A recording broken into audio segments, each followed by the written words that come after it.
Welcome to the Panic Room, where we talk about all things panic-inducing. I am the Queen of Panic. Warning, some episodes may contain content that may be disturbing to others. Viewer discretion is advised. Now let the games begin. She comes with a mask with no face and knocks on our doors, loudly uttering the quintessential Halloween phrase, "Trick or treat." And you've got to hand her candy. If you don't, you die. Nobody knows where she comes from or where she goes. She's always been there, part of the community as long as anyone can remember. And she'll be here long after. There are theories, and where she comes and goes, and what she is, but none have ever been proved to be true. There's a fine line between bravery and stupidity, and occasionally you'll have the daredevil teens or the newbie homeowner who wants to know and tries to follow her. Usually they come back, memory erased from the night. Or maybe they speak of something horrible beneath the mask. A face like no other. An image so savage and raw, it was enough to drive the insane, sane, and the sane, insane. A couple years ago, Danforth Davidsman moved in. He was a cruel man who would take any opportunity given to inflict the most evil of things on people. He would call the police on neighbors having a simple drink, or kids having fun. That year, that Halloween, the girl in the mask with no face paid us all a visit, as usual. Danforth didn't listen to our warnings on the girl, though it wasn't like he warned him well, if you know what I mean. Danforth lived across the street, and when the girl knocked on my door screaming, "Trick or treat," I opened the door, and across the street I saw Danforth, arms crossed, a Bible in his hand. He was grunting menacingly and trying to lecture passers-by on the demons of Halloween, and that we were inviting devils into our home. I handed the girl, who oddly never held a bag, a few packets of candy. She giggled and thanked me, just like any other child. "Hey!" I began, pointing at the now screaming Danforth.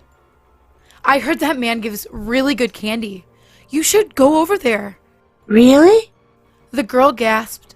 If she had a face behind her mask, her eyes would have been wide. "That's awesome!" I smiled and nodded. The girl wouldn't kill him. It would take more than a simple refusal to kill. At first, there were stages to the effects of the girl. I watched nervously, and the girl in the mask skipped over to my neighbor, an elderly old woman who lovingly handed her over 6 packets of candy. I'd heard she tried to follow the girl to wherever she came from many years ago, and since then was terrified of what she had seen. The girl thanked her loudly and skipped over to Danforth. It was as if the whole neighborhood collectively held their breath. We all knew what happened to those who refused the girl candy. Nothing too life-threatening, and we all wanted Danforth's crimes against the community to be paid for. "Trick or treat." The girl laughed. Even across the street, her voice was joyful and loud. Danforth looked at her, quite puzzled. He'd been quite loud in his preaching against the Halloween joy, and was quite stunned when the girl seemed to completely ignore him and loudly scream, now twice, "Trick or treat," at him. "Now listen here, young lady," Danforth began. "Halloween is a creation of evil, and any pure soul must know that." "Trick or treat," the girl once again exclaimed, ignoring Danforth's lecture. When Danforth did nothing but continue, the girl skipped away, happy as before, to the next house over. Danforth started to go back to preaching. After a few lines, he stopped. All eyes were really on him now. This wouldn't be something to miss.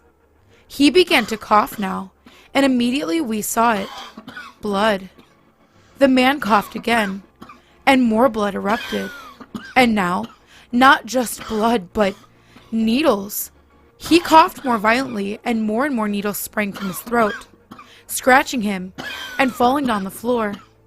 It lasted about a minute until he stopped, and then he angrily charged forward, running at the girl. Oh no. He grabbed her by the neck and shook her, violently screaming. What? What have you done to me? A flurry of curses and prophetic condemnation. The girl didn't respond, only staring up at him with the mask of no face. Danforth shook her more violently, somehow more than before, and asked, What the devil have you done to me?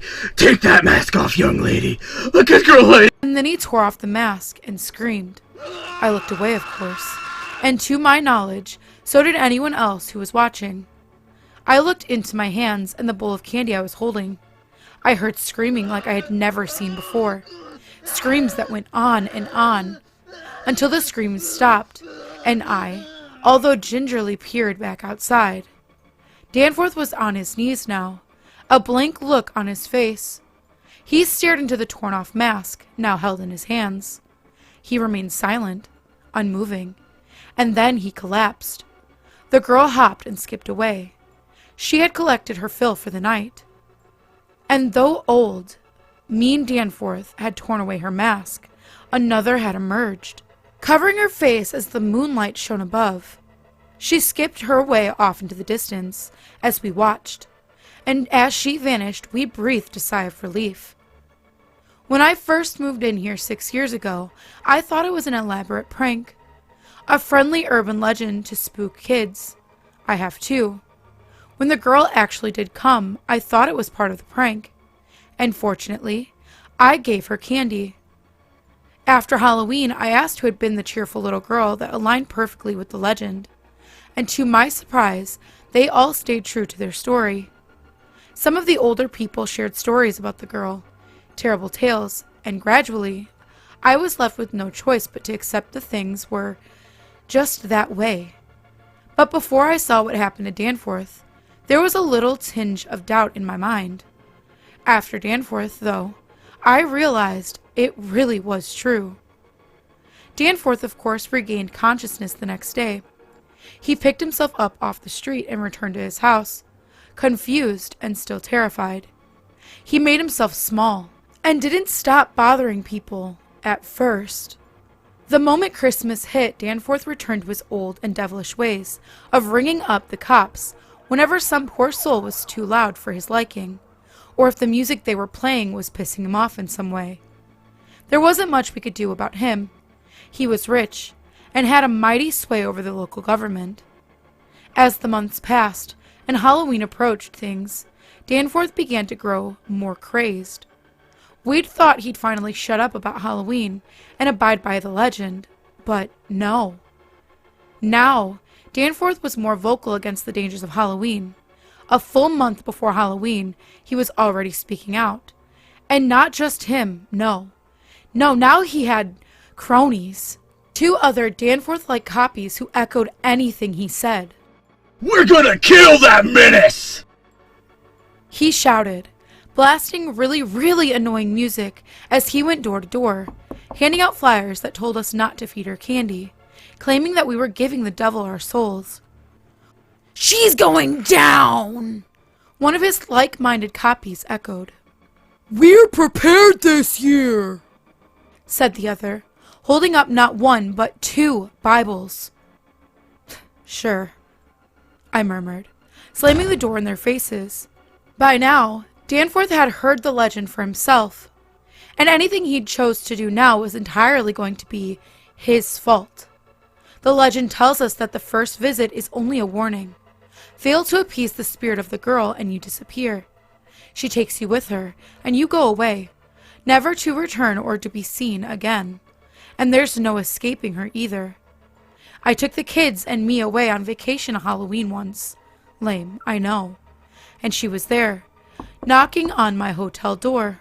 "Trick or treat." And fortunately, I was prepared, handing over a protein bar I'd completely forgotten was in my bag. She looked at it, puzzled, but skipped away and vanished. Nothing bad happened to me, and since that night I was always prepared. Halloween season was really rolling in now, and Danforth and his cronies had begun to take down decorations, much to the cries of innocent children. We couldn't wait until Halloween. Then that weirdo would have his word's worth. At last, did Halloween finally roll in. Trick or treat. I heard, as knocks that were far too heavy pounded on the door. I practically leaped over and opened the door, seeing the girl once more, a mask with no face still being worn, although a thin, almost smile had now emerged. "Here you go!" I cheered, handing her an especially large grouping of candy. The girl was practically bouncing with joy, and it was clearly not because of the candy. "Why are you so happy today?" Today I get more treats. she replied, jumping up and down for joy, and now, in a more almost adult tone. More treats than I've ever had before. More treats that will bring peace and justice back to our community. "What?" I began, but by then she was off, skipping away, and then being ambushed by Danforth and his cronies. You devil! He called out, stopping the girl in her tracks. His cronies surrounded her. I order thee to leave our holy community.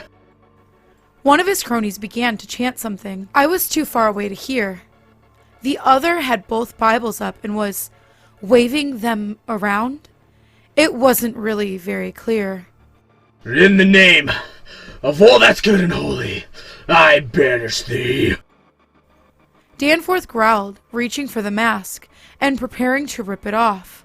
I reveal to the Lord the face of a devil. May he destroy you and bring peace to our fine land. I was too captivated to look away as Danforth ripped the mask off the girl's face, revealing her true identity, a face of nothing, an endless void. And yet there were shapes that didn't quite make sense. I didn't see her face in full, no, just from the sides, and I quickly averted my eyes, fearing the impossible geometric shapes that riddled her face. Danforth's cronies screamed as they saw whatever else was in that void, and they began to run. One of them tripped in the sidewalk, and tripped, yet impossibly being thrown backwards, right into Danforth's house, shattering the windows. The other suddenly stopped in place mid-run, and I don't really have any words to explain what exactly happened to him. He froze in place and began to float just ever so slightly off the ground. And he went up and up, slowly gaining speed until he was never seen again. And Danforth? Well, whatever happened to him was clearly worse than the others. He began to throw up now, but not needles, rather packets and packets of candies, all empty. He began to choke, and yet more fell out. The girl reached down to the ground and picked up her mask, putting it back onto her face. Danforth stopped vomiting candy wrappers and looked back at the girl, who then placed her arms upon his shoulders and whispered something. Danforth's eyes bulged in horror, and then they were gone, his eyes. They became candy wrappers that fell to the ground, floating away in the wind. The rest of him soon followed, until he exploded in hundreds of orange and black candy wrappers that drifted away under the gaze of the moon. And the little girl, happy as ever, skipped into the horizon. Now, as I finish typing this up, I hear that familiar sound of a knock on the door, and those perfectly timed words. Trick or treat. Things are good now, without Danforth. We all pay our dues to the girl in the mask, and not a single soul has been harmed since. So if you ever see a little girl in a mask that had no face, do give her some candy. She really does appreciate it.